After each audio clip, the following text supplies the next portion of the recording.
a ver si entendí.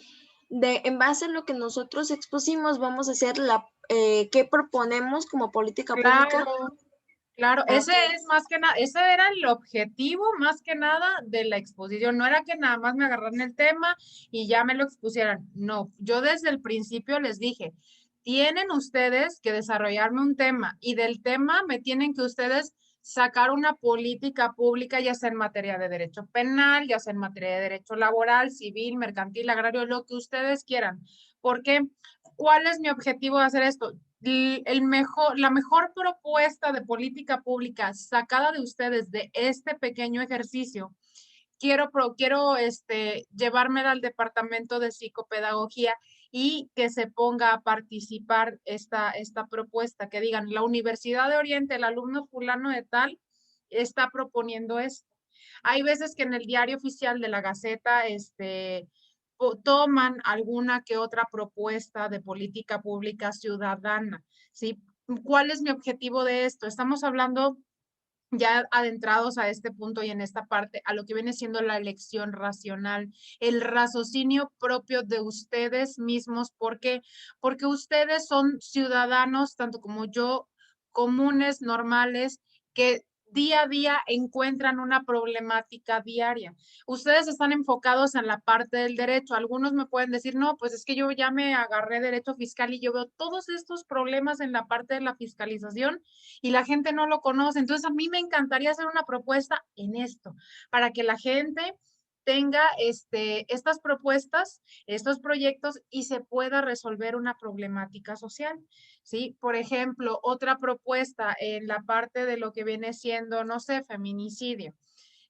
La gente no sabe, opina por opinar, habla por hablar, dice muchas cosas, pero este problema no se resuelve porque no hay conocimiento de esto y así, o sea, prácticamente, ¿por qué me interesa? Porque los diputados, senadores, alcaldes, gobernadores y presidentes no están en la vida diaria como ustedes, no conocen la canasta básica, no conocen el salario mínimo, no tienen ni la más mínima idea de cómo se vive diariamente. Entonces, por lo tanto, ellos viven en su mundo de caramelo. Estaban haciendo una entrevista en un noticiero y le preguntan a un diputado, ¿y en cuánto anda el salario mínimo? No supo qué contestar, porque realmente ellos tienen personas o empleados que hacen ese tipo de trabajos, que van al súper, compran, y desgraciadamente nosotros los mantenemos con nuestros impuestos. Cabe señalar que se supone que ya se iba a acabar los planes tarifarios en telefonía celular para diputados y senadores, escoltas, servidumbre, muchas cosas que no se acabaron. Entonces, ese es mi objetivo. Hay buenos temas por parte de ustedes. El problema es que como que no entendieron todavía la mecánica, pero lo principal es, ok, me desarrollas el tema, me das de qué hablar, lo conocemos, pero después, ¿qué propones? ¿Qué rama del derecho es tú como futuro abogado penalista, laboralista, civilista en materia agraria? ¿Qué quieres resolver? ¿Ok? Bien, muchachos, voy a comenzar con el pase de lista. ¿Dudas o preguntas hasta ahorita? No. Bien, ok. Román. Presente. Siempre me da esto la matriz. Ok. Alejandro. Presente. Eloísa. Presente. Giovanna. Lulú. Presente. Okay. Mariela. Todavía no entra. Mariela no tiene luz, profa. Me dijo. Sí. Aarón. Aquí estoy. Esbeidi. Todavía no entra Esbeidi.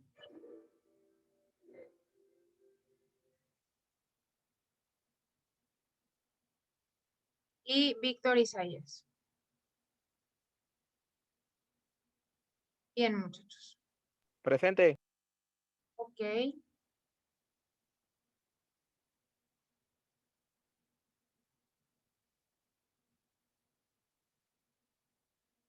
Ok, muchachos. Vamos a comenzar con una de sus compañeras, que es Giovanna, y por ahí nos trae un tema muy importante, que es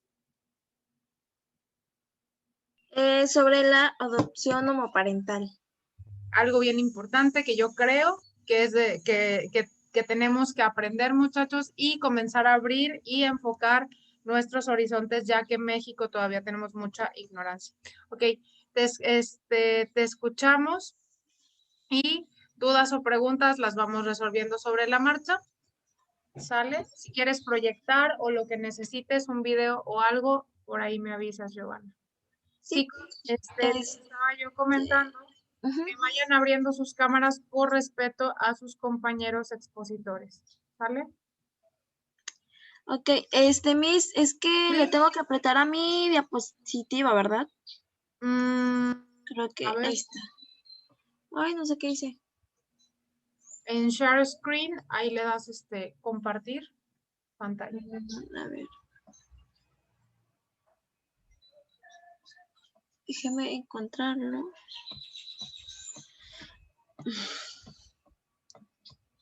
No, no me sale la opción. Abajo Ajá, en la parte de abajo. hay un símbolo con una pequeña flecha en color verde. Es el Ya. único que está en verde y dice share screen.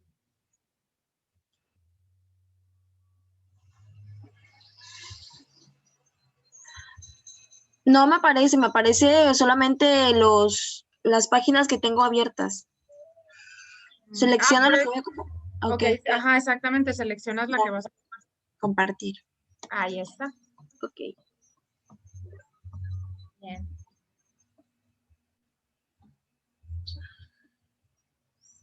Bueno, ahorita ya nos está compartiendo. Ya lo habías compartido, pero creo que al momento de darle guardar se cerró. Uy. Qué horror. Lo siento, Miss, es que me desespera mucho esto. Lo sé, ya estamos más para allá que para acá. Ya falta poquito para vernos en presencial. Todo sale bien. Sí. Las personas están de acuerdo, otras sí, otras de plano no opinan nada al respecto, al igual que con el tema de el aborto, el matrimonio igualitario, etcétera. Bien. Entonces, la adopción homoparental es la adopción de un niño por parte de una persona o una pareja de personas homosexuales formándose de una familia homoparental. La adopción por parte de parejas del mismo sexo es legal en 29 países. Además, es legal la adopción del hijo del cónyuge en Eslovenia, Estonia, San Marino, Suiza y Taiwán. Sin embargo, no es reconocida en la mayor parte de los países, aunque en algunos es reconocida en la aunque en algunos se debate permitirla coincidentemente a la aprobación del matrimonio entre personas del mismo sexo, al establecer una igualdad de derechos y otorgar las mismas garantías que a una pareja heterosexual. Otros países como Chile, Croacia, Italia y República Checa lo admiten por vía oblicua al permitir que solo uno de los miembros de la pareja adopte como soltero.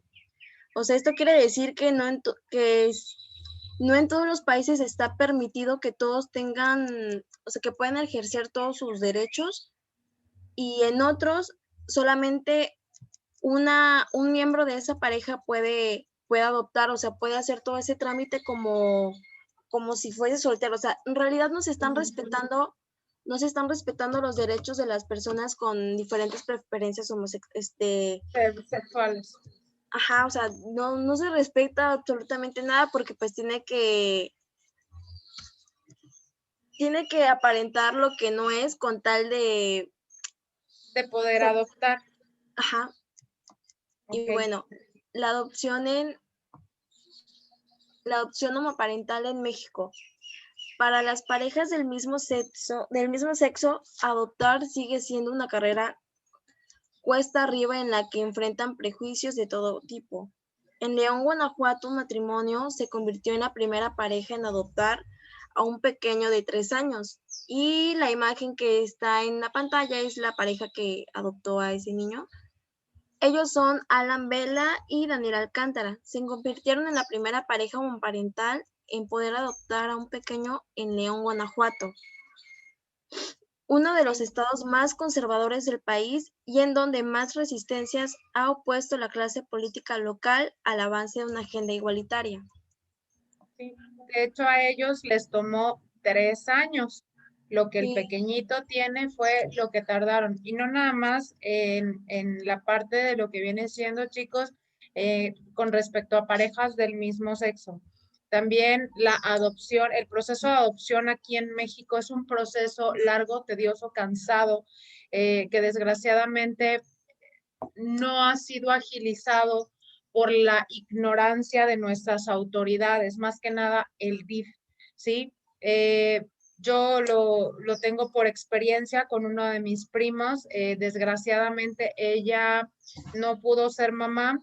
Intentan adoptar a una pequeñita y se tardaron 4 años y medio. La cuestión es que cuando ya tenían todo el proceso finalizado, cuando ya tenían el espacio idóneo, que habían generado ciertos estándares, porque te piden que tengas una buena cuenta bancaria, te hacen exámenes o sea, es un proceso largo, tedioso, cansado y costoso, ¿sí? Porque hay que soltar dinero para todo. Llega la madre biológica y el DIF le dice, pues ni modos, aquí está la mamá biológica, no importa que la haya abandonado en condiciones insalubres, le regresaron a la niña, ¿sí? Desgraciadamente, así es como estamos viviendo en México, ¿sí? Ok, continúa, mi niño. Sí, de por sí adoptar, adoptar normalmente es muy difícil y largo. Sí. Entonces, ya una pareja del mismo sexo sí es muy, le ponen muchos peros al asunto. Sí. Bueno, en México se da una disparidad en cuanto a la aceptación de los homosexuales, encontrando en primer lugar la interminable carga de los prejuicios que determinados sectores de la sociedad implementan en algunas personas, por ejemplo, la religión, la cual entre sus preceptos rechaza las uniones homosexuales y hacen referencia a que solo se debe existir lo que ellos llaman la familia natural, la cual es representada por Jesús, María y José. Así es. Una triada ideal de representación de padre, madre e hijo y que son usados como estandarte contra la lucha de las familias homoparentales. Actualmente las expresiones de odio que más se han visibilizado son las convocadas por el denominado Frente Nacional por la Familia, que han dejado como consecuencia, en primer lugar, la no regulación de los matrimonios igualitarios y, en segundo lugar, las adopciones homoparentales. Aunado a esto, se ha provocado más discriminación contra el sector LGBT, ya que se ve una creciente y visible ola de homofobia y transfobia, la cual lamentablemente han terminado en asesinatos y violencias. Así es. La cuestión aquí es, yo una vez fui a una plática en donde había precisamente personas con unas ideologías muy radicales y realmente no me agarré porque es rebajarse al nivel de ignorancia de estas personas, pero sí llegaron al punto, es que Jesús, María y José, porque es así como lo marcan, eran hombre, mujer y un niño. Y prácticamente así es la familia natural. Mi contestación fue, entonces dile a Jesús, María y José, perdón, dile a Jesús y María que dejen de tener niños y de abandonarlos, ¿sí? Porque esa es la cuestión. Muchas veces las parejas heterosexuales son lo suficientemente irresponsables para traer a un niño a este mundo y después no poder prácticamente solventar los gastos económicos. O pongan ustedes que no, a lo mejor la mamá fue víctima de violación, a lo mejor fue inseminada forzosamente. Pueden ser muchísimas las razones, pero muchas veces este tipo de parejas pueden ofrecerles un lugar idóneo para que el niño se desarrolle, pero en México prevalece la ignorancia. ¿Ok? Bien, Sí. Ok, bueno, entonces sigo con el caso de de la pareja que adoptó. Este caso fue una excepción que demuestra la regla. Pese a que en 14 estados existe este derecho, la adopción en parejas homosexuales permanece en casi letra muerta. Solo 5 parejas han podido adoptar en los últimos 5 años y una cifra mínima que muestra la dificultad para el avance de los derechos incluyentes. Esto pese a que la adopción se permite en entidades como Ciudad de México, Coahuila, Campeche, Colima, Morelos, Chihuahua, Chiapas, Nayarit, Aguascalientes, Querétaro, Guerrero, Baja California y San Luis Potosí. Son entidades donde la ley ya les permite este derecho. En este caso, en Veracruz, que en el Código Civil empieza en el capítulo 5, el tema de la adopción, artículo 320, no habla nada sobre la adopción homoparental. O sea que aquí en Veracruz no está permitido aún.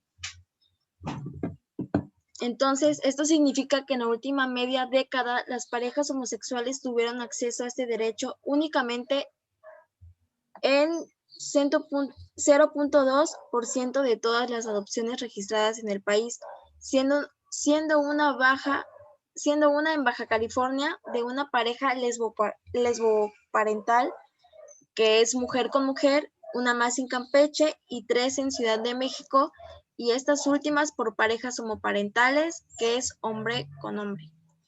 La pregunta del $1,000,000. A ver, chicos, ¿cuántos estados hasta ahorita han aprobado el matrimonio igualitario de personas del mismo sexo? ¿Cuántos estados hasta ahorita? Que ustedes sepan. Yo solo sé que en Oaxaca ya se puede. En Oaxaca. Igual aquí en Veracruz, ¿no? Todavía no. Nada más son 3 estados. Es Oaxaca, CDMX y Guadalajara. Porque ¿dónde están los otros? O sea, somos 32. La cuestión es, ¿por qué los demás no? ¿En qué les afecta que 2 personas del mismo sexo se casen?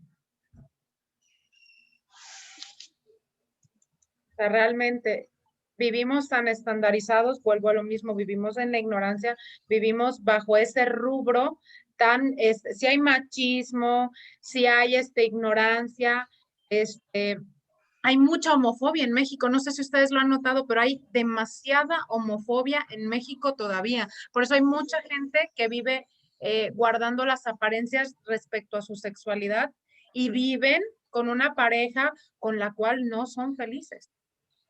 Porque me ha tocado verlo en muchas ocasiones. Muchas veces cuando ya están en un proceso de divorcio que es largo, cansado, tedioso, desgastante, en donde tenemos que estar lidiando con la parte de los menores que están en medio, así de, pero ¿por qué mi mamá y mi papá se están divorciando si yo siempre los vi felices? Sí, pero una de las partes nunca fui feliz porque fue obligado a casarse porque vivía en una familia tan conservadora que, ¿cómo le voy a decir a mis padres que soy homosexual? O que soy lesbiana, o que soy pansexual, o que soy bisexual, pero pues realmente las personas de mi mismo sexo me atraen un poco más, ¿sí? Vi una campaña que dice, vivimos muy estandarizados como todavía para vivir en el closet. Y hay gente que prefiere mejor irse al extranjero y allá vivir y tener la libertad sexual que aquí en México no se le permite tener. ¿Por qué? Porque la cuestión aquí es en qué nos hace falta invertir aquí en México. ¿Qué es lo que creen ustedes, chicos, que nos hace falta con este tipo de temas invertir? Pues yo siento que es la lucha contra el machismo, porque los machistas son las principales personas que le tienen homofobia a los homosexuales. No nada más es la parte del machismo, mi niña. También hay mamás que es así como de, ay, no, yo jamás aceptaría tener una hija lesbiana. Prefiero negarla. Sí, señora, pero usted sabe qué es el lesbianismo, qué implica, conoce. No, es que eso es una aberración y a Dios no le gusta. Pero se supone que la iglesia y el Estado pues ya están separados. Se supone que la educación que recibimos, ¿de qué tipo es? Es laica. ¿Qué significa que sea laica?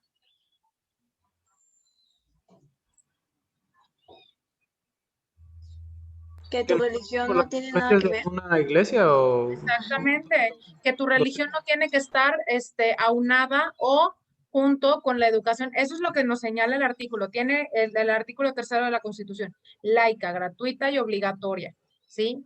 Sí hay escuelas católicas, por ejemplo, aquí en Veracruz hay varias, pero pues trabajan bajo un contrato y ya eso es decisión de los papás y si toman esta parte de, bueno, lo voy a meter, por ejemplo, en la Cristóbal Colón, porque ahí dan catecismo y yo sí quiero que mi hijo siga mi religión, ¿sí? Entonces, prácticamente es muy raro el matrimonio, los padres que les dicen a sus hijos, ¿sabes qué? Yo no quiero incluirte en la religión. Yo me pongo como ejemplo, mis padres, vengo de una familia de mezcla de religiones en donde por parte de mi madre son extremadamente católicos, por parte de mi padre hay una mezcla entre la religión musulmana y el cristianismo, y ellos me dijeron, ¿sabes qué? Pues no te vamos a meter las 3 religiones, tú cuando crezcas decides qué quieres ser. Entonces, mi mente es muy abierta y no por eso, no, si tengo aquí a un amigo, vecino, conocido que es homosexual, que quiere adoptar, no lo voy a discriminar, no voy a comenzar a hablar de esta persona, es que está mal. Es que no se debe de hacer, es que como crees que esto no le va a gustar a Dios, o sea, prácticamente no. Lo que tenemos que hacer es abrir nuestros horizontes, expandirnos un poco más y comenzar a investigar sobre estos temas. ¿Sí? Entonces, no es nada más enfocarnos desde el punto de vista del machismo, es comenzar a separar también un poco más el Estado de la religión. ¿Por qué? Porque pasa lo mismo con el aborto. Sí, Bien, continuamos. ok. Actualmente existen en la Ciudad de México por lo menos 3 parejas lésbico-gay que han logrado adoptar infantes a través de procesos legales emprendidos en el Sistema para el Desarrollo Integral de la Familia del Distrito Federal, y una más en la Procuraduría General de Justicia Capitalina. Esto no quiere decir que sean las únicas que han accedido a la patermaternidad por adopción, pero sí las que legalmente han emprendido un proceso ante dichas instancias, esperando que alguna o algún juez de lo familiar, tras deliberar o comprobar la información sobre los padres o las madres adoptantes, otorgue su fallo a favor de su solicitud, privilegiando en todo momento el interés superior de las y los niños sin cuidados parentales y garantizando los derechos de estas parejas. El proceso político no fue fácil, pues la discusión previa a la votación en la Asamblea Legislativa del Distrito Federal desveló criterios conservadores que casi vetan el apartado referente al derecho a la adopción. Quienes se oponían al avance legislativo: Partido Acción Nacional, Partido Verde Ecologista de México y Partido Revolucionario Institucional, manifestaron su desacuerdo, aduciendo que la Ley de Sociedad de Convivencia aprobada en 2007 ya permitía las uniones entre personas del mismo sexo, pero no mencionaron que precisamente sus correligionarios de anteriores legislaturas impidieron que ésta tuviera las componentes de seguridad social y adopción. En un artículo sobre el matrimonio entre homosexuales y adopción de hijos, el jurista Lázaro Tenorio Godínez plantea que las niñas y los niños que crecen en familias conformadas por 2 padres o 2 madres corren el riesgo de ser discriminados por el hecho de pertenecer a una familia diferente a la nuclear tradicional, generando confusión y prejuicios en el desarrollo de su personalidad, con consecuencias lamentables a corto, mediano y largo plazo. Sin embargo, ofrece un augurio positivo. Solo nos restará dejar que el tiempo aclare lo que por el momento la razón no puede, ya que el día del mañana podamos pensar diferente, ante una nueva realidad que demuestra el beneficio social y el de los infantes. Es así que ante los prejuicios conservadores surgidos durante la discusión legislativa para aprobar la ley del matrimonio igualitario y la adopción, La razón y los derechos fueron los argumentos fundamentales que se esgrimieron.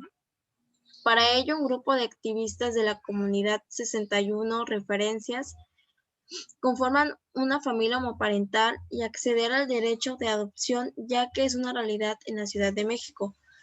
Tal vez falta que la asimilen las personas del colectivo LGBTI, pero la opción ya está ahí. Esta comunidad emprendió una estrategia de cabildeo político que permitió obtener 39 votos a favor, 20 en contra y 5 en abstenciones. Ahora, ¿por qué es LGBT y yo me había quedado que era LGBT? ¿Alguien sabe? No, es que son bastantes. Sí, son bastantes siglas, o sea, la sigla es muy larga y son bastantes, o sea, es como, ay, no, realmente no sé por qué la hay. Sí. Hay muchas comunidades. Okay. Ok, los avances en la materia. Privilegiar los argumentos en materia del derecho a la no discriminación que establece nuestra Carta Magna en su artículo primero ha sido de gran ayuda, pues gracias a ello en Oaxaca se atendió la determinación de la Suprema Corte de Justicia de la Nación de eliminar del Código Civil el artículo 143, en el cual se establecía que el matrimonio solo era entre un hombre y una mujer. De ahí que estados como Colima, Jalisco, Yucatán y Quintana Roo hayan logrado avances en materia de derechos de la población LGBTI en poco menos de 4 años. No obstante, el tema de la adopción no se puede medir cuantitativa o cualitativamente, en donde no se tienen avances debido a la homofobia social. La mayoría de las parejas mantienen una hermética secrecía sobre sus deseos de adopción o si a sus uniones llevan consigo hijas o hijos, lo cual es una limitante en la investigación académica o legislativa y en la implementación de políticas públicas.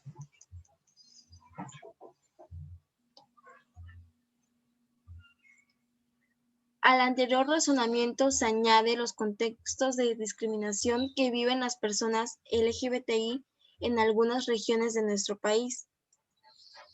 Al respecto, basta en revisar la Encuesta Nacional sobre Discriminación en México 2010-2016, la cual refiere que 7 de cada 10 personas en el ámbito nacional están muy en acuerdo y desacuerdo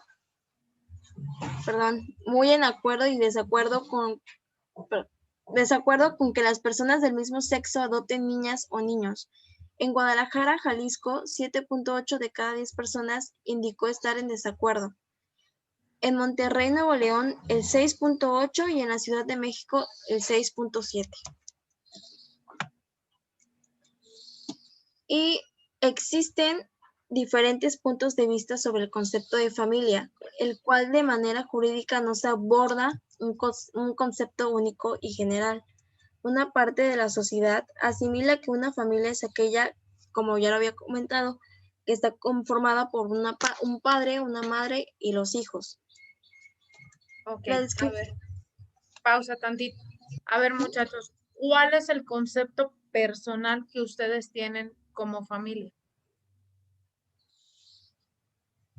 ¿Qué es familia? ¿Quiénes pertenecen a prácticamente lo que viene siendo familia?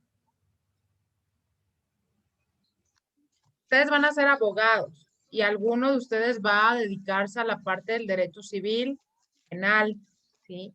O en la parte fiscal. Cuando te dicen, vengo a demandar a mi hermano, vengo a ponerle una denuncia a mi primo, a mi tío, porque por fraude, abuso de confianza, desvío de recursos en la empresa o en la nómina, ¿sí? O prácticamente me vengo a divorciar. ¿Quién es familia? ¿Hasta dónde llega la familia? Cuando consideras, por ejemplo, tú vives con mamá y papá, tienes hermanos y demás, pero abandonas el nido, posteriormente te casas, tienes una pareja y tienes hijos. ¿Hasta dónde llega tu familia? ¿Quiénes son las personas que pertenecen a tu grupo familiar? Lo tienen que saber mis futuros abogados. Hablando legalmente.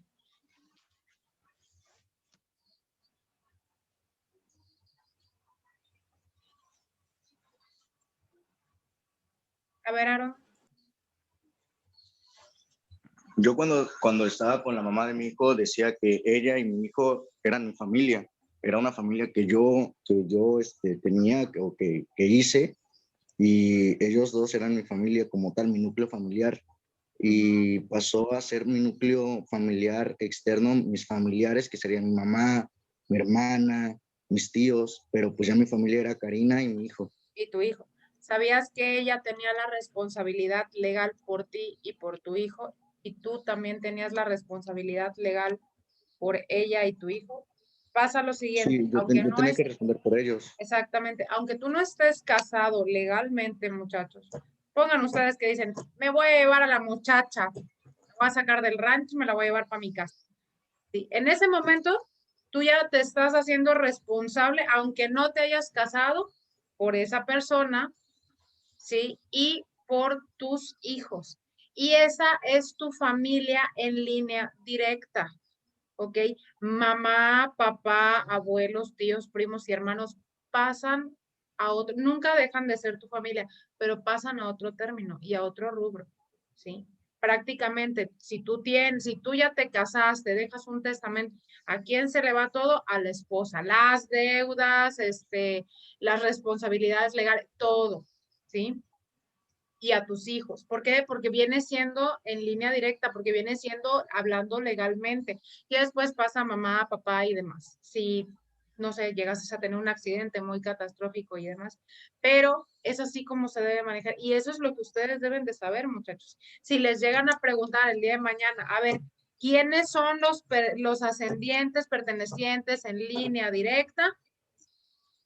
No, pues las personas con las que vivo. Ajá, ¿y con quién vives? No, pues es que no estoy casado. Ajá, pues con mi mamá y mi papá. Ah, ok. Ojo, no es familia tampoco vivir con los roomings. Yo sé que pueden a veces ver más que incluso las personas que tienen un lazo consanguíneo, pero no es prácticamente legal, ¿ok? Hasta que tú firmas el famoso papelito. Más que nada, esto es lo que se intenta dar a conocer con lo que viene siendo la parte de la adopción, porque se ha llegado a dar muchos casos en donde, ok, no tengo pareja, ya tengo una determinada edad, somos amigos, pero pues vamos a, no sé, a juntarnos y pues adoptamos un niño y a ver cómo lo hacemos, ¿no? No es de que, ok, seamos amigos y adoptamos un niño, porque después puedes salir enemistada con tu amistad. ¿Y qué va a pasar con el menor? ¿Sí? Por eso es que se hacen los exámenes psicométricos, psicológicos, el estatus económico, cuánto tiempo llevas viviendo con esta persona para saber si eres apto para la adopción del menor, independientemente de la parte de un matrimonio homoparental. Eres una pareja que le va a dar un futuro al menor, ¿sí? Que le tienes que dar un núcleo familiar, social, lo suficientemente estable para que el menor pueda crecer como una persona que se adapte a la sociedad. Porque muchas veces, ¿qué pasa? En un matrimonio, en una pareja heterosexual, ¿qué casos hemos visto hasta ahorita?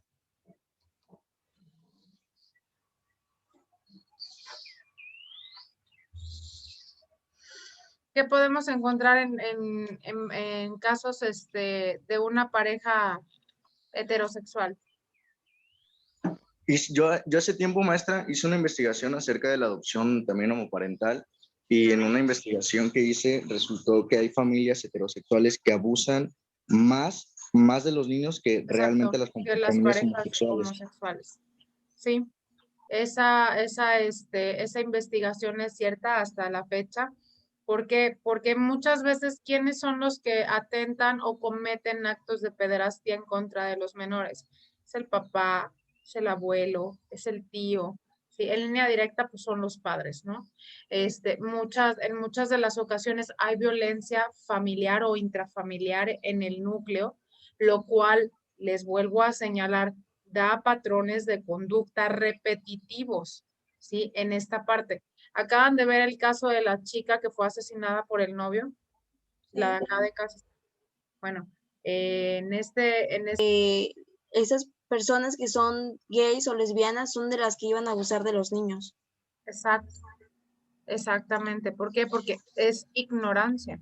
Es seguir fomentando este punto en donde, a ver, ¿qué es una pareja homosexual? ¿Cuáles son los roles de una? Para mí son completamente iguales que una pareja heterosexual. Se levantan por las mañanas, a lo mejor uno de ellos trabaja y el otro se queda en la casa, o a lo mejor los dos salen a trabajar, tienen una mascota, prácticamente tienen su vida hecha, tienen una casa, el coche, viajan, no lo sé, ¿sí? Entonces, ¿cuál es la diferencia? Que son del mismo sexo, que esa es su sexualidad, que eso es lo que los definió, no pasa nada. Sí, los niños son muy crueles, sí, me tocó verlo en la guardería de mi hijo, así de, ¿por qué tú tienes dos papás? Porque tú tienes dos mamás. Y una señora de manera muy ignorante así de, y es que, ¿cómo se atreven? Porque ¿cómo le voy a explicar esto a mi hijo? ¿Qué hay que explicar? Nada. Son una pareja y punto. A mí las preferencias sexuales de los demás no me deben de importar. Mientras no me afecten a mí o esa persona no se meta conmigo. Imagínense que estuviéramos en un mundo al revés. Hay videos luego que son así como este canal que es Enchufe TV, ¿no? Donde prácticamente un día me puse a ver este video y dije, vamos a invertir los papeles. Llega la chica, ¿no? Y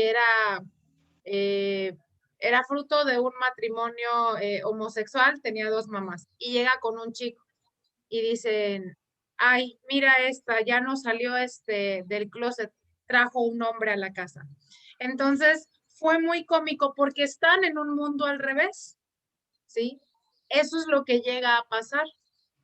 Y dice, ¿y te has puesto a pensar qué va a pasar el día de mañana que tú quieras ser mamá? Porque no tuviste una pareja homosexual, sino heterosexual. ¿Qué van a decir tus tías? O sea, yo me puse a pensar, es muy cierto. ¿Qué es lo primero que piensas en la familia? ¿Qué van a decir mis tías? Mis tías las católicas. Hombre, mejor no salgo del closet nunca. Mejor me abro con nadie de mi sexualidad y vivo reprimido e infeliz toda mi vida. Y ya vengo a hacerlo después, ¿no? Entonces, tenemos que cambiar la forma de ver. Ok, si ya terminaste, Giovanna, vamos con tu propuesta. Sí, mi propuesta es base a otro país, que en otro país hacen primero como que terapias con la pareja y con el niño que va a ser adoptado, de cómo aprender a vivir, cómo afrontar el qué dirán de los demás. O sea, son terapias psicológicas que se van dando antes de que ya el niño sea entregado a la pareja. Y eso no lo hay aquí en México. Entonces, pues mi propuesta es de que, no sé, aunque sean los chicos que están estudiando psicología, pues que se encarguen de hacer tests, de dar esas terapias a esas personas que quieran adoptar, porque pues esas personas pues no pueden vivir así a gustos, o sea, se le están violando también sus derechos. Entonces, pues esa es mi propuesta. Ok. Es buena, pero le falta mejorarse.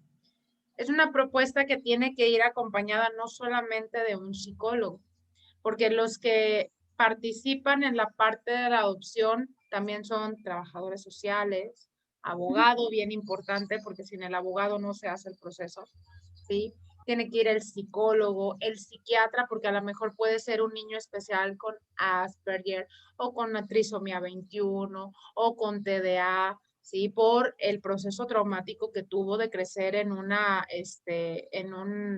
en un hospicio o de crecer en una casa de adopción, ¿sí?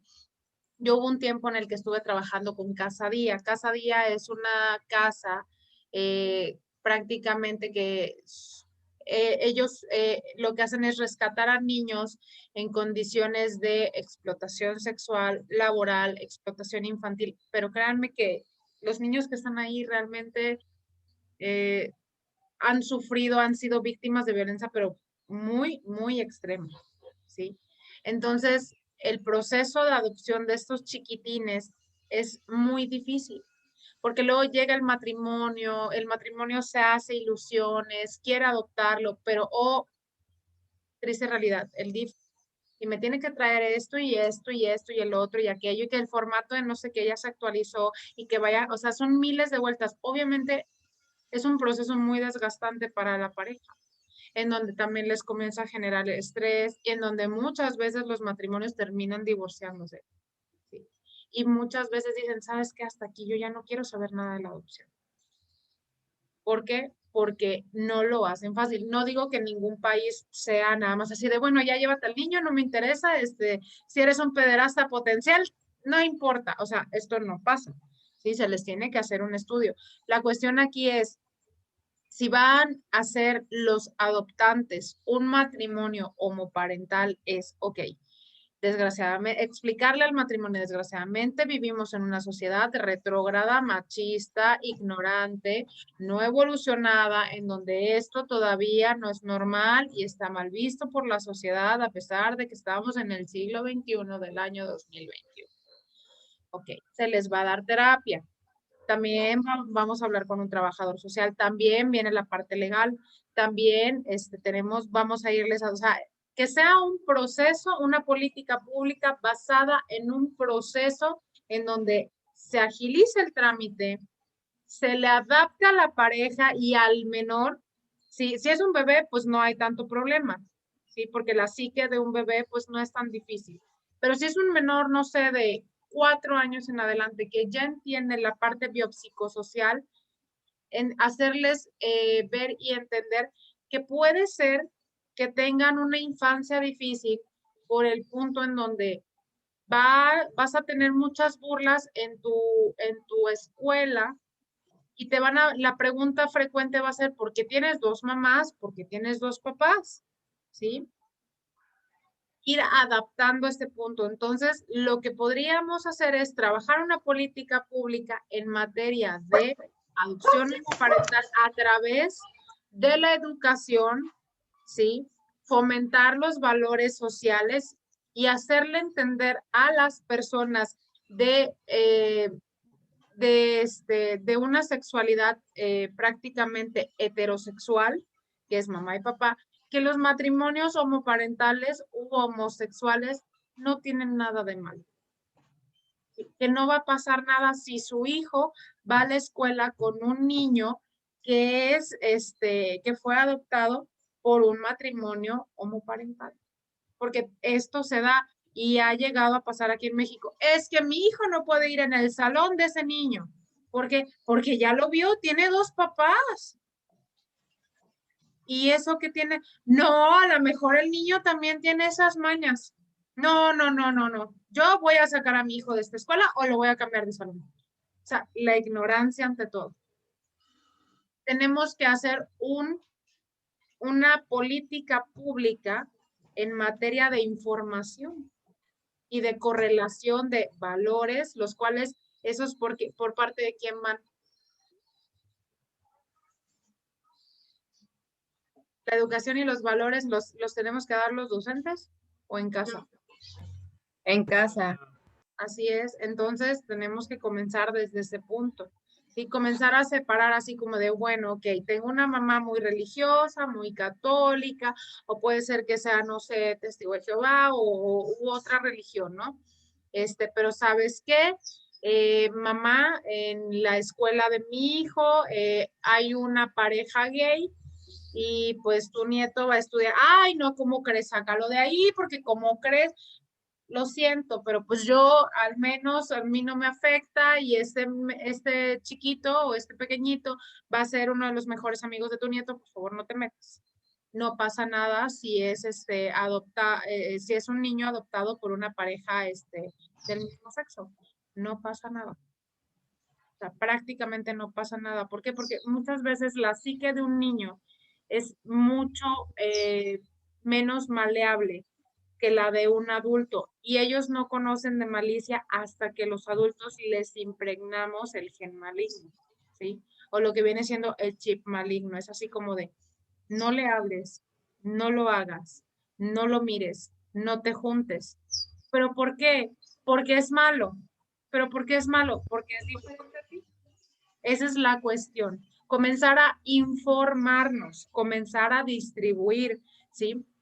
Me encantaría que se pudiera hacer un comité, ustedes que son los estudiantes de Derecho, ¿sí? Con estudiantes de psicología, con estudiantes en la parte de lo que viene siendo trabajo social, y que se hiciera una política pública bien establecida en temas de aborto, matrimonio igualitario, adopción, ¿sí? ¿Qué es lo que se tiene que hacer? ¿Cuál es el proceso que se tiene que seguir en todos estos casos? Si abortas, estás mal, si ya lo hiciste, ¿qué procede? ¿Qué sigue? ¿Cómo le vas a hacer? ¿Sí? Si tienes, no sé, algún tipo de discapacidad psicomotriz, porque también esto es muy común aquí en México, ¿qué es lo que pasa? No sé si ustedes sepan, pero ustedes están en una escuela inclusiva. Universidad Oriente se caracteriza por ser una escuela inclusiva. Y los docentes estamos capacitados para ser docentes inclusivos. Hemos trabajado con chicos con trastornos mentales, trastornos psicomotrices, ¿sí? Y prácticamente esto no representa para nosotros ningún problema. ¿Por qué? Porque tenemos que tratarlos con respeto, igualdad, dignidad y decoro. Así es como deberíamos funcionar como sociedad. ¿Y cómo lo vamos a poder llevar a cabo? A través de la información, a través de comenzar a minimizar la ignorancia y actualizarnos un poco más en la información. Entonces, la propuesta está muy bien en la parte de la terapia psicológica, pero también habría que complementarla. Un trabajador social, un abogado, el psiquiatra o prácticamente puede incurrir también hasta un criminal. ¿Ok? ¿Algo más que quieras agregar? No, eso es todo.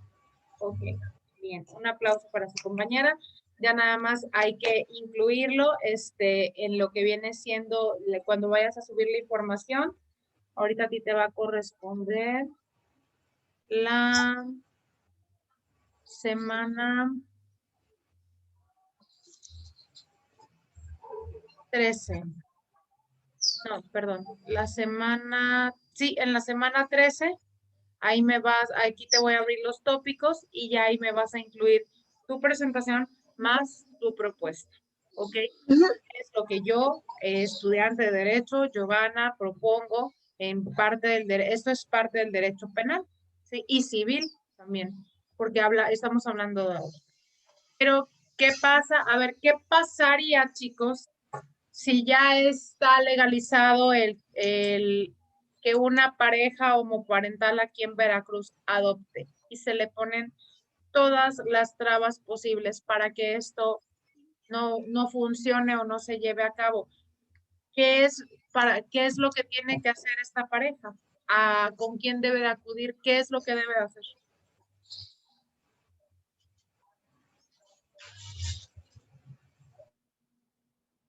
A ver, Lulu. No tengo idea.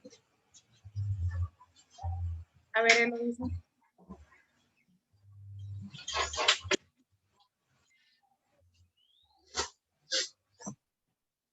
Miss, ¿podría repetirme, por favor, cómo que es que no sé si fue mi internet o el de usted que se me trabó un poquito? Ok. No entendí. Bien, si tengo una, supongamos que aquí en Veracruz ya el matrimonio igualitario es una realidad. Supongamos que llega una pareja, quiere adoptar, y pues el proceso se los hacen más largo, más tedioso, más cansado, ¿sí? Menos posible que con una pareja heterosexual. ¿Qué procede con esta pareja homosexual? ¿Qué es lo que tiene que hacer? ¿A dónde y con quién se tiene que dirigir?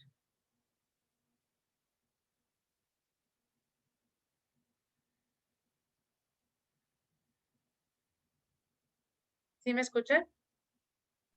Sí, Ok.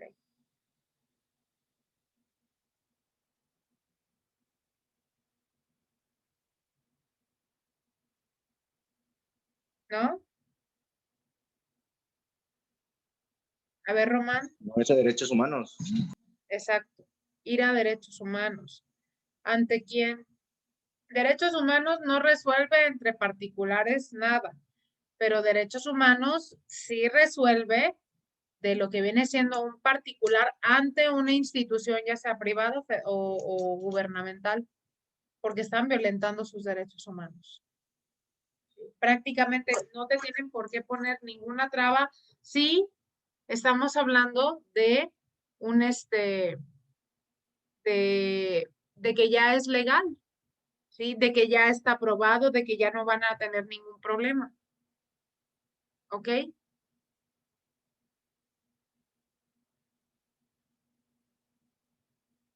¿Qué más?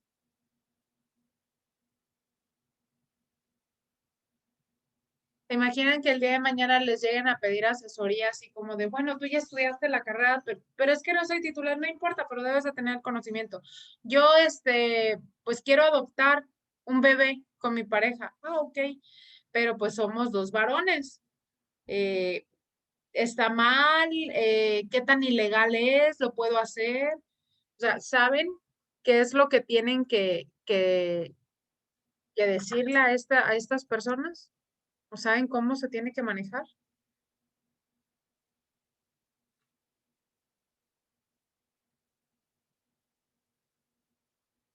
¿No? Pues buscando el artículo del Código Civil, porque si uno le dice que sí o no, pues si uno le dice que no, pues esa persona puede decir, ay, qué mala onda, quizás él estaba en desacuerdo y no me quiso decir la verdad. Exacto, sí. Siempre hay que irnos a la parte legal, ya sea penal, laboral, civil, agrario, agarrar mi código, ¿sí? Ya sea nacional o estatal, y checar este punto, muchachos. ¿Ok? Bien. Hasta ahorita, ¿dudas o preguntas de su compañera respecto al tema?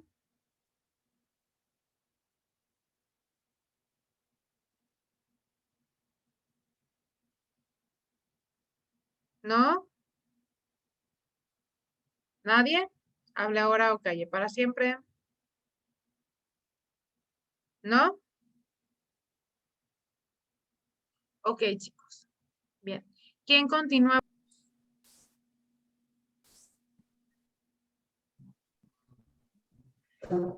¿Ya se ve? Sí. Ok. Me tocó el tema de pena de muerte. La verdad, yo no sabía mucho de este tema porque no me había empapado como tal, pero ya leyendo un poquito más, investigando un poquito más, me enteré que se le dice de dos formas: la pena capital, como comúnmente se le denominaba, o pena de muerte, como actualmente se le puede decir también. Bueno, el documento como tal representa un panorama general sobre la pena de muerte en el mundo. Se sobresale los análisis, los siguientes que se encuentran aquí serían que en el 2012 alrededor de 3.682 personas fueron ejecutadas a nivel internacional. O sea fueron bastantitas como para una pena que está derogada como tal. En China es el lugar donde más ejecutan a personas, cerca de 3.000 personas fueron ejecutadas. Ese era del 1970 al 2000, 3.000 personas ejecutadas. Y en Corea del Norte es también donde ejecutan a más personas por la dictadura que se rige como tal. No encontré ningún dato sobre ese tema de Corea del Norte porque como que creo que estaba censurado. Es que es un régimen totalitario y autoritario. De hecho, no vas a encontrar nada porque prácticamente lo que viene siendo esta persona no deja salir información. La ONU tiene muchos años tratando de no hacer como un complot con Estados Unidos, pero ya saben que a Estados Unidos no le gusta meter su cuchara en otros países, ¿verdad? Entonces, lo que están tratando de hacer es, a través de lo que son la fomentación de los derechos humanos, tratar de terminar con este régimen, pero yo dudo que ahorita se pueda hacer algo. ¿Ok? Bueno, 97 países hasta la fecha han derogado la pena capital para todos los crímenes. 8 naciones abolieron para todos los crímenes, salvo excepcionales y los cometidos en tiempos de guerra. Los excepcionales se los llaman así a los que son atentados contra el mismo país, como por ejemplo la conspiración de Torres Gemelas, ¿no? Que habían dicho que fue el mismo presidente creo que era Washington, no, Bush, que había atentado sobre su país. Entonces eso eran los excepcionales, y los tiempos de guerra pues eran la traición a tu pelotón, matar a tus propios compañeros, cosas así. Bueno, 8 naciones, bueno, ya lo leí, 35 países son abolicionistas en la práctica, pues la pena de muerte sigue vigente, pero desde hace por lo menos 10 años que no realizan alguna ejecución. 58 países en la pena de muerte sigue vigente. México es uno de los países abolicionistas de la pena. Se derogó el 11 de diciembre, no veo la fecha, del 2005 a modificar los artículos constitucionales 14 y 22, revocar en el Código de Justicia Militar el artículo 142. El artículo 22 te dice que no es aplicable ninguna pena de muerte para ninguna persona. Los países donde la pena de muerte sigue vigente se encuentran en la región de Asia, Oceanía, entre ellos China, India, Mongolia, Pakistán, Singapur, Vietnam, Japón, en el Oriente Medio y norte de África, y se identifica Arabia Saudita, Irak, Irán y Yemen. Y en tanto que en Europa solo Bielorrusia continúa aplicando la pena de muerte. Aquí yo encontré un mapa, maestra, que es un mapa interactivo de cómo es. A ver si lo puedo poner. Aquí está. ¿Se ve? Ay, ¿cómo le hago entonces? Creo que tienes que dejar de compartir lo que estás compartiendo ahorita y poner el mapa. O sea, nada más pones otra vez compartir y seleccionas el mapita. Voy. Compartir el mapa. ¿Ahí se ve? ¿Está cargando? Ahí está. Aquí en los amarillos son las penas capitales que se dan en excepcionales y en de militar, que sería Rusia. En los rojos ya serían los que aplican la pena de muerte como tal. Aquí, como lo dije, es Bielorrusia, y aquí en Estados Unidos, si se dan cuenta, el naranja, la verdad, no especifica como tal que sea, pero los amarillos son excepcionales y de guerra. Tanto los verdes totalmente fue derogado, ya no se permite la pena de muerte, y pues nos damos más cuenta que es en Europa que se aplica todavía la pena de muerte, en países de Medio Oriente. En tanto África, solamente algunas como Nigeria, Botsuana, Somalí, Sudán del Sur, Sudán, pero me dio mucha curiosidad saber que en Latinoamérica todavía aplica una pena de muerte, que es esta que está aquí. Ay, Guayana es una región francesa, ¿no? Eres algo así de Francia. Sí, es una colonia francesa. Todavía sigue aplicándose la pena de muerte, pero solamente a lo que viene siendo excepcionales y de crímenes militares, hasta la fecha, sí, hasta el día de hoy. Se les tiene que hacer una corte marcial y efectivamente se tiene que comprobar ahí en Guayana que efectivamente tienen, es algo así como lo tipificamos aquí en México como delitos federales, ¿sí? Pero en esta parte es algo así como más aunado a lo que viene siendo la corte marcial. Por ejemplo, si algún militar asesina, viola o algo por el estilo, así es que se aplica lo que viene siendo pena de muerte. Me da curiosidad en el mapa, lo amarillo, ¿qué significa? Eso muestra que solamente se aplica si únicamente son crímenes excepcionales, como atentados terroristas, pero que, por ejemplo, un ruso atente de manera terrorista a su propio país. O sea, okay, solamente se puede aplicar así, y en crímenes de guerra todavía se sigue aplicando. Son las únicas dos excepciones que se puede mostrar en el mapa, que es el amarillo como tal, pero los rojos ya van directamente a la pena capital, a la muerte, que acá, bueno, continúo con el PDF, pero voy a dejar de tener. Y compartir PDF. Ya está. En el continente americano, la pena capital se mantiene vigente en Cuba, Guayana, Guatemala, Jamaica, Trinidad y Tobago y Estados Unidos. Aquí no sé por qué dice lo demás, si ahorita en el mapa no estaba aplicada como tal, nada más estaba aplicada a Guayana, pero lo demás no encontré nada, ni en Guatemala, ni en Jamaica, ni Trinidad y Tobago. Estados Unidos sí, pero en algunas ciudades no tal como toda la región de Estados Unidos. Aquí está la pena de muerte en el mundo. 36 estados de la Unión Americana contemplan dentro de sus ordenamientos jurídicos la pena de muerte, en tanto 18 la derogaron. Desde 1976 hasta 2012 en Estados Unidos se han ejecutado a 1,330 personas, las cuales el 61 se concentró en los estados de California, Florida, Texas, Pensilvania, Alabama, Carolina del Norte, que son los países que tienen la pena de muerte establecidas como tal y todavía no la quitan. También es importante señalar aquí que de ese 61%, el 40% ha sido muerte, bueno, pena de muerte aplicada hacia los afroamericanos. Entonces ahí hay como que un tipo de racismo como tal, ¿no? 60 mexicanos esperan su ejecución al corredor de la muerte en los Estados Unidos. No son mexicanos, sino que son, ¿cómo se dice? Mexicoamericanos, que tienen descendencia mexicana, pero pues han vivido en Estados Unidos toda la vida. La mayoría de estos mexicanos fueron sentenciados en procesos jurídicos que no cumplieron con las normas internacionales sobre los juicios justos. Eso era lo que les estaba platicando de los personas de color que pues por cualquier cosita los mataban o los ponían a la pena de muerte. México es el mayor país con el número de condenados a muerte en los Estados Unidos. Le sigue Cuba, Vietnam, Salvador, Honduras y Camboya. La mayoría de esos condenados a muerte son inmigrantes que pertenecen a los sectores sociales más desprotegidos.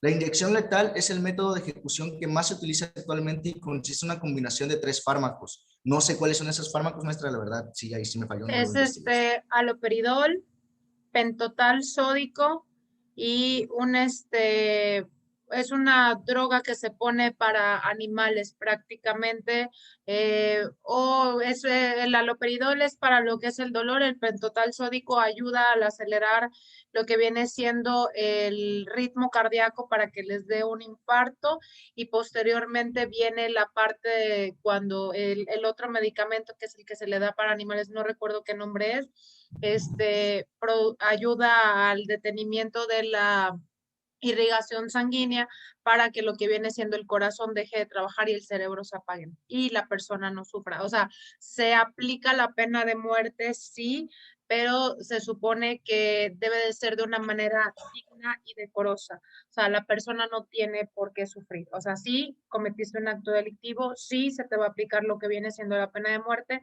pero no como algo rudimentario o algo atroz como se vivía hace 60 u 80 años con lo que era la silla eléctrica, o hace 100 años que era prácticamente a la horca, ¿no? Entonces, la guillotina. La guillotina también, eso fue hace 200 años. Entonces, por eso es que ahorita la pena de muerte así es aplicada, ¿no? Con la inyección letal. Incluso antes de la pena de muerte, antes que le aplique la inyección letal, se da mucho en la última cena. Le dicen a los condenados qué es lo que quieren cenar o qué es lo que quieren un desayuno y les dan todo lo que ellos quieran. Sí, es que es una manera digna prácticamente de morir, ¿no? En algunos países de la Unión Japonesa, durante lo que venía siendo la Segunda Guerra Mundial, prácticamente ellos acababan con su vida, ya que para los japoneses lo que viene siendo la tradición familiar es muy importante. El Si honor. alguna persona, el honor, si alguna persona cometía algún acto antes de pisar la cárcel, pues le decían, o no, lo hacemos nosotros, o se les daba una pequeña katana, no recuerdo ahorita cómo se llama, y la persona terminaba con su vida, y esto no hacía que el honor en su familia se perdiera. Todavía en algunos países de Medio Oriente, como lo que viene siendo Afganistán, Kuwait, ¿cuál otro? Durante el gobierno de Saddam Hussein se aplicaba lo que era la pena de muerte a través de la anoxia o estrangulación. Nada más que esto, con la caída del régimen de Saddam Hussein, se terminó.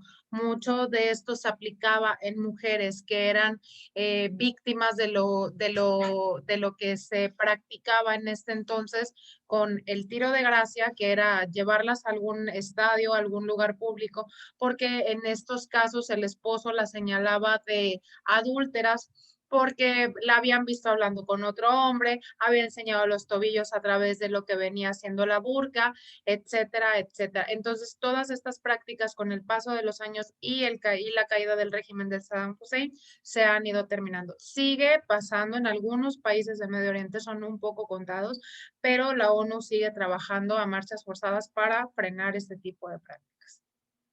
Ok.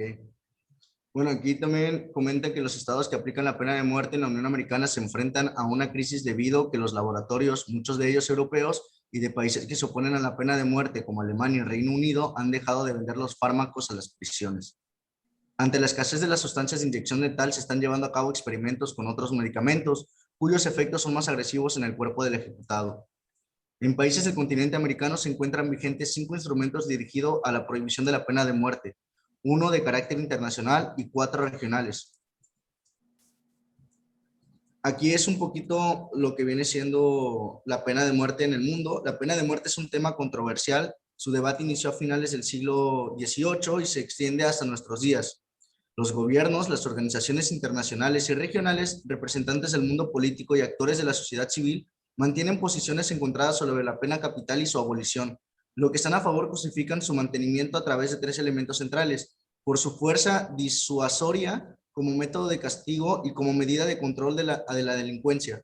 Por su parte, los que se oponen de la pena capital argumentan que esta contraviene la Declaración de los Derechos Humanos adoptada por la Asamblea General de las Naciones Unidas en diciembre de 1948, donde los países miembros, incluyendo Estados Unidos, reconocen el derecho de toda persona a la vida, incluyendo de toda la vida, y declaran de forma categórica que nadie será sometido a torturas ni a penas o tratos crueles, inhumanos o degradantes.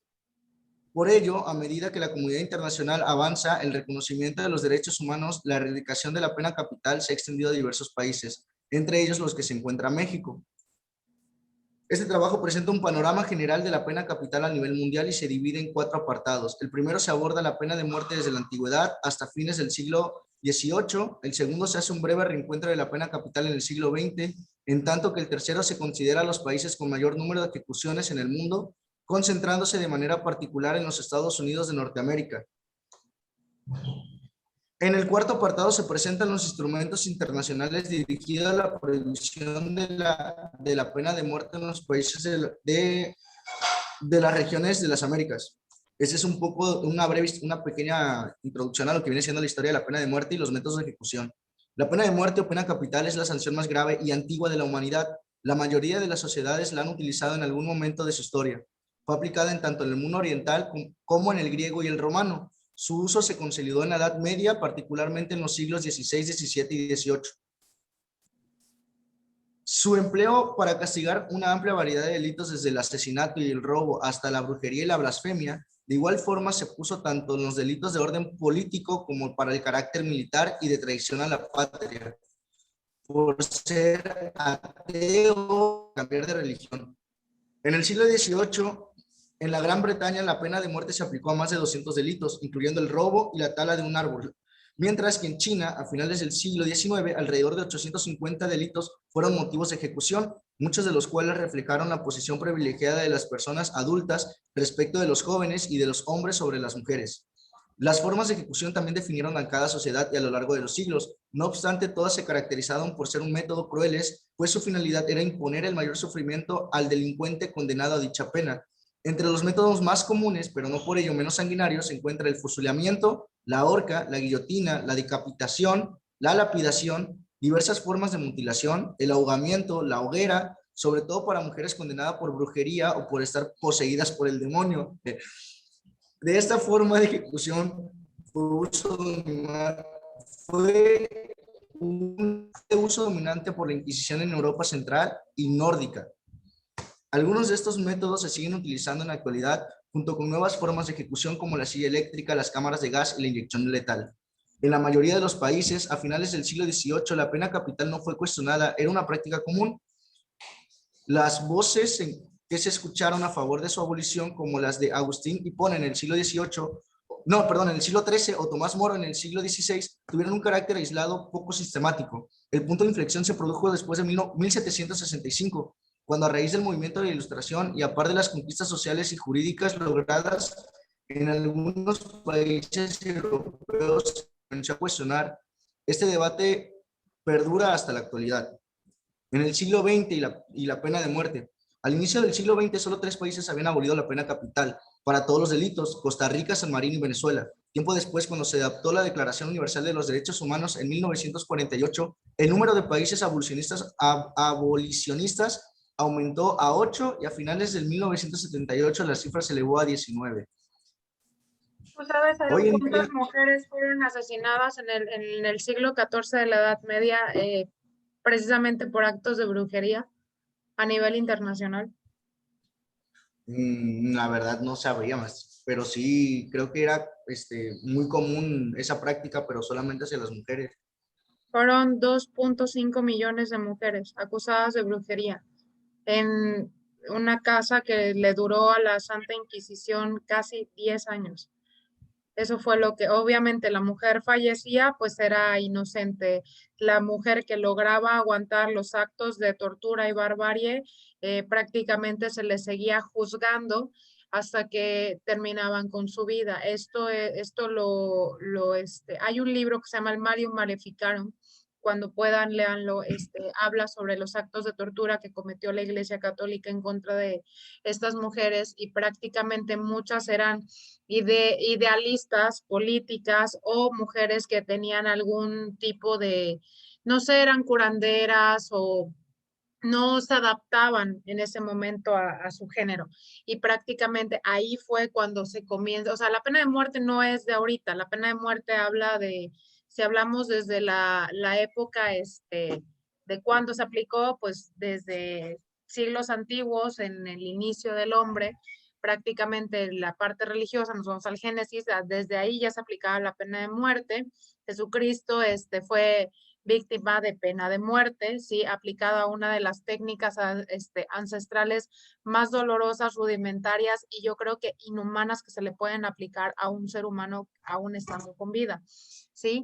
Entonces ha tenido una evolución, ¿no? Ahorita por eso es que se aplica de esta manera, de una manera un poco más digna, en donde la persona tarda aproximadamente 5 minutos en fallecer, si no es que un poco menos, ¿sí? Hablando de la parte legislativa, pregunta el $1.000.000, mis futuros abogados, ¿por qué no se puede aplicar la pena de muerte aparte de la parte constitucional en México? O sea, ya sabemos que en la Constitución está prohibido. Hay tratados internacionales que los prohíben.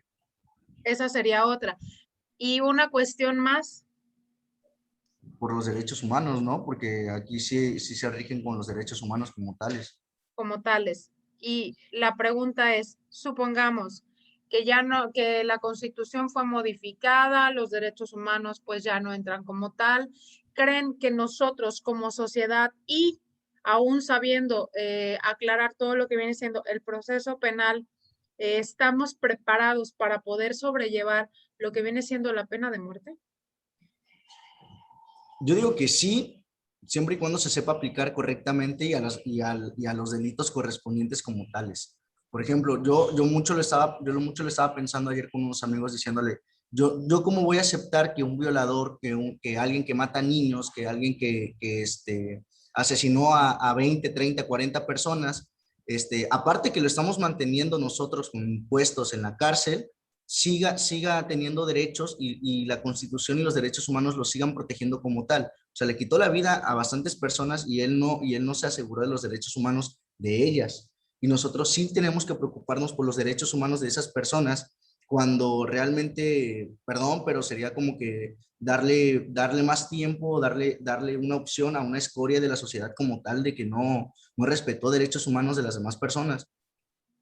Hasta ahí estoy total y completamente de acuerdo contigo, pero hay una pequeña omisión que imagínate si ahorita que estamos llevando lo que son los juicios orales, no estamos todavía lo suficientemente preparados para llevar un perfecto proceso penal, ¿sí? De una manera clara, pronta, expedita, ¿sí? En donde no debe de haber entorpecimiento por ninguna de las partes, en donde la alteración de la cadena de custodia no debe de existir, la corrupción no debe existir.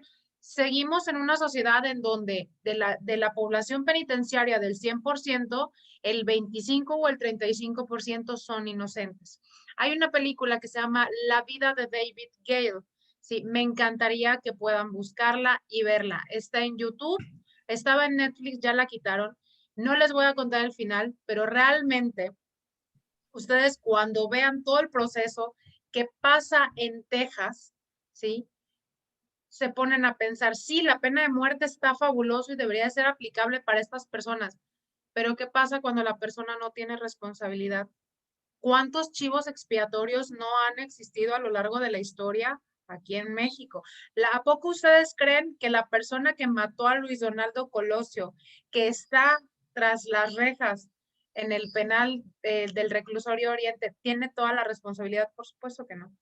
¿Sí? La cuestión es que no podemos aprobar la pena de muerte aquí en México, aparte de que es anticonstitucional, de los derechos humanos y demás, porque no estamos preparados para enfrentar un proceso pronto, claro, expedito, sin corrupción, en donde el día de mañana, si nosotros aquí pasa el, híjole, es que si era inocente, usted disculpe, ¿cómo le vamos a decir a la familia? Híjole, es que si era inocente, pero pues ya lo matamos, usted disculpe. ¿Y ahora cómo le hacemos? ¿No podría ahí incluir una indemnización a los familiares como tal? Porque si estamos hablando de que se equivocaron, pues sí tiene que haber una indemnización hacia las Sí, personas. claro, le puedes dar 1 millón, 2 millones a la familia sin problema, pero la vida del familiar, ¿cómo la devuelves? Esa es la cuestión. Es algo irreparable. La vida es algo, o sea, prácticamente con lo que no solo, es como cuando yo siempre lo he visto así. Pasa, se le otorga el perdón, la familia otorga el perdón, pero es así como de, ok, pero te das cuenta de que asesinaste a su hijo porque venías en un estado etílico inconveniente manejando a un exceso de velocidad y que tú sabías las consecuencias de dicha acción y aún así decidiste hacerlo. Sí, se te está otorgando el perdón porque también ya soltaste 800,000 pesos, pero eso no les va a devolver la vida de su hijo. Esa es la cuestión. Aquí no estamos todavía preparados para enfrentar un proceso así. Lo que yo podría, o lo que yo tendría como que en mente y ya aplicado ya a una sociedad que estuviéramos preparados para algo así, realmente todos los delitos no están dispuestos a la pena de muerte como tal. Entonces, como los países que tienen en amarillo, que solamente aplica a casos excepcionales y a crímenes militares, ahí sí podría aplicar la pena de muerte, porque hay un código penal militar, ¿no? Bueno, hay un código militar y el Código Penal podría tener una sección específica sobre qué crimen, por ejemplo, Claro. traición a la patria podría estar ahí incluido para la pena capital. Bueno, yo me iría más por la parte de los delitos federales, narcotraficantes, violadores, asesinos seriales, pederastas, pero a los que se les haga una buena investigación y que se les relacione de manera directa y que se sepa con veracidad y consistencia que son autores materiales, intelectuales y demás. Ahora, un ejemplo, el pozolero. ¿Esta persona se le podría aplicar pena de muerte? Sí. La cuestión aquí es que él nunca mató a nadie.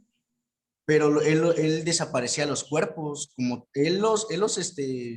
con los químicos los hacía desaparecer prácticamente. Pero nunca asesinó a nadie. Esa es la cuestión.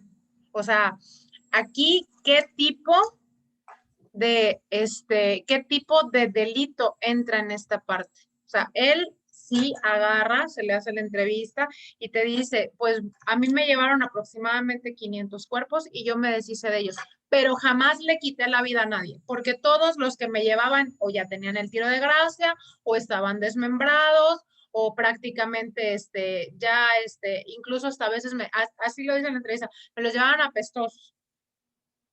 Ok, perfecto.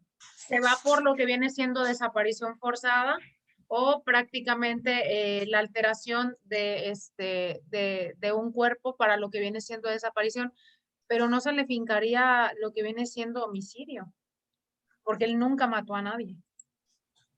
En este punto, lo que se hace, se le aplica la pena máxima, que es cadena perpetua, pero no se le podría aplicar pena de muerte. ¿Por qué? Porque él jamás privó de la vida a alguien, ¿sí?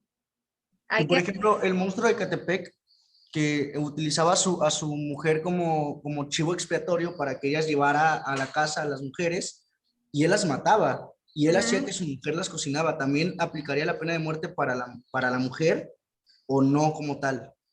Pues es que ella viene siendo una autora intelectual, más no material.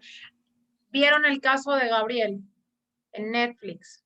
Este pequeñito que fue sumamente violentado por el padrastro y la mamá.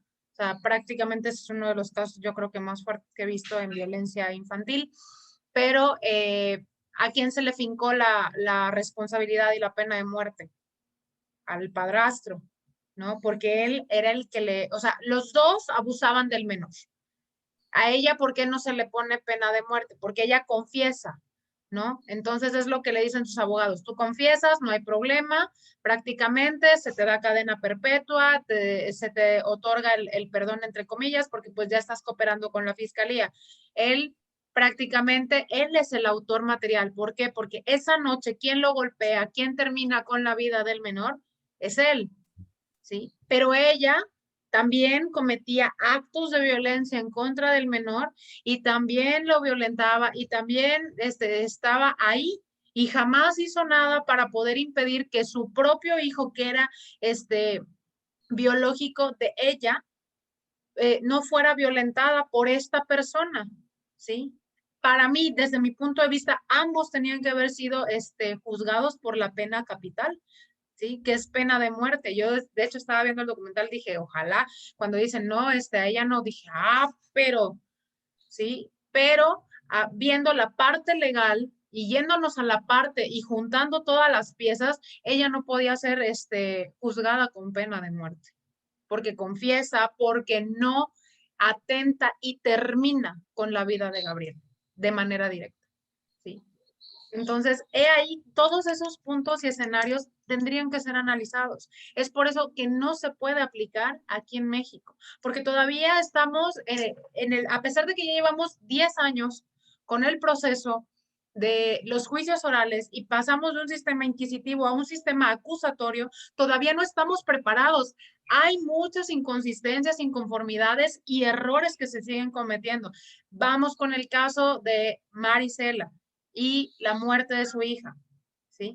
Ahí se pudo haber aplicado pena de muerte, sí, pero esta persona está confesando que efectivamente la mató, pero por la parte pericial llega el antropólogo, pues sí, pero ¿cómo hacemos la comparativa? Y me estás diciendo que la pericial es la reina de las pruebas, nada más aquí tengo la confesional y ¿qué tal si él es un chivo expiatorio? Al rato le damos crank y pues resulta que no era. ¿Cómo le hacemos? Entonces, necesitamos modificar bien nuestras leyes, establecerlas y aprender más que nada sobre nuestro sistema de justicia actual para poder desarrollar un programa, un plan y un proyecto, que en este caso sería una política pública establecida en un proyecto piloto dentro de unos 20 o 25 años para lo que viene siendo aplicación de pena de muerte.